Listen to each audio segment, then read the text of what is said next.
ഗോയത്തെ എക്സാമിന് ഒരു പാറ്റേൺ ഉണ്ടോ? ഇസ് ഗോയത്തെ എക്സാം ഡിഫിക്കൽട്ട്? കുറേ പേർക്കുള്ള ഒരു ഡൗട്ടാണ്, ഗോയത്തെ എക്സാം ഡിഫിക്കൽട്ട് ആണോ, ഞാൻ എഴുതി കഴിഞ്ഞാൽ പാസ്സാകുമോ? അല്ലെങ്കിൽ ചുറ്റുമുള്ള കുറേ ആളുകൾ തന്നെ പറയുന്നത് കേൾക്കാം, ഞാൻ ഗോയത്തെ എക്സാം എഴുതി, ഞാൻ ഫെയിലായി, ഞാൻ ടെൽക്ക് എഴുതിയപ്പോൾ ഞാൻ പാസ്സായി എന്നുള്ളത്. ഇവിടെ നിങ്ങൾ മനസ്സിലാക്കേണ്ട ഒരു വാസ്തവം എന്താണെന്ന് ചോദിച്ചു കഴിഞ്ഞാൽ, എക്സാംസ് വരുന്ന സമയത്ത് എല്ലാ എക്സാംസും അത്യാവശ്യം സ്റ്റാൻഡർഡൈസ് ഫോമിലാണ് കണ്ടക്ട് ചെയ്യുന്നത്. ഇതിൽ നിങ്ങൾ മനസ്സിലാക്കേണ്ടത് എന്താണെന്ന് ചോദിച്ചു കഴിഞ്ഞാൽ, ഓരോ എക്സാംസിൻ്റെ പാറ്റേണും പ്രോപ്പറായിട്ട് മനസ്സിലാക്കുക എന്നുള്ളതാണ്. ഗോയത്തെ എക്സാംസിൻ്റെ പാറ്റേൺ അല്ല ടെൽക്കിനും OSTക്കും അതുപോലെ ECLനും വരുന്നത്. അപ്പോൾ ഓരോ എക്സാംസിനും അതിൻ്റേതായിട്ടുള്ള പാറ്റേൺ ഉണ്ട്. ഫോർ എക്സാമ്പിൾ, നിങ്ങൾ ഗോയത്തെ എക്സാം ആണ് അറ്റൻഡ് ചെയ്യാൻ പോകുന്നതെങ്കിൽ ഗോയത്തയുടെ സ്പീക്കിങ്ങിന് പോസിബിൾ ആയിട്ടുള്ള അല്ലെങ്കിൽ പൊട്ടൻഷ്യൽ ആയിട്ട് ഏതൊക്കെ ടോപ്പിക്സ് വരും, അല്ലെങ്കിൽ ഡിബേറ്റിനാണെങ്കിൽ ഏതൊക്കെ ടോപ്പിക്സ് വരാൻ ചാൻസ് ഉണ്ട്. ഇനി ലേസൺ ഹ്യോറിനാണെങ്കിൽ അതിൻ്റെ പ്രീവിയസ് ഇയർ ആയിട്ടുള്ള ക്വസ്റ്റ്യൻ പേപ്പേഴ്സ് ചെയ്ത് നോക്കുക, അതിൽ റിപ്പീറ്റഡ് ആയിട്ട് ഏതെങ്കിലും വൊക്കാബ്സ് പറയുന്നുണ്ടോ, അല്ലെങ്കിൽ റിപ്പീറ്റഡ് ആയിട്ട് ഏതെങ്കിലും അനൗൺസ്മെൻറ്റ്സ് വന്നിട്ടുണ്ടോ എന്ന് നോക്കുക. അതുപോലെ സ്ട്രൈബൻ ചെയ്യുന്ന സമയത്ത് അതിനും എന്താ പറയുക, ഇമെയിൽ വരുന്ന സമയത്ത് ഏതെങ്കിലും റിപ്പീറ്റഡ് ക്വസ്റ്റ്യൻസ് ഉണ്ടോ, അല്ലെങ്കിൽ അവിടെ റിപ്പീറ്റഡ് ആയിട്ട് വന്ന ഏതെങ്കിലും പർട്ടിക്കുലർ സിറ്റുവേഷൻസ് ഉണ്ടോ. അപ്പോൾ ഓരോ എക്സാംസിൻ്റെ പാറ്റേൺ മനസ്സിലാക്കി കഴിഞ്ഞാൽ നിങ്ങൾക്ക് ഏത് എക്സാമും പാസ്സാകാൻ പറ്റും. അവിടെ ഗോയത്തെ എക്സാം ഡിഫിക്കൽട്ട് ആണ്, മറ്റേ എക്സാം ഈസി ആണെന്നുള്ളൊരു കൺസെപ്റ്റ് വരുന്നില്ല.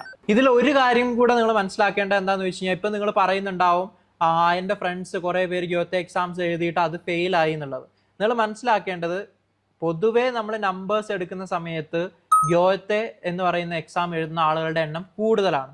അതിൽ തന്നെ നിങ്ങൾക്ക് മനസ്സിലാക്കേണ്ടത്, ഈ ഒരു കാലഘട്ടത്തിൽ കുറേ ആളുകൾ ജർമ്മൻ പഠിക്കുന്നുണ്ട്.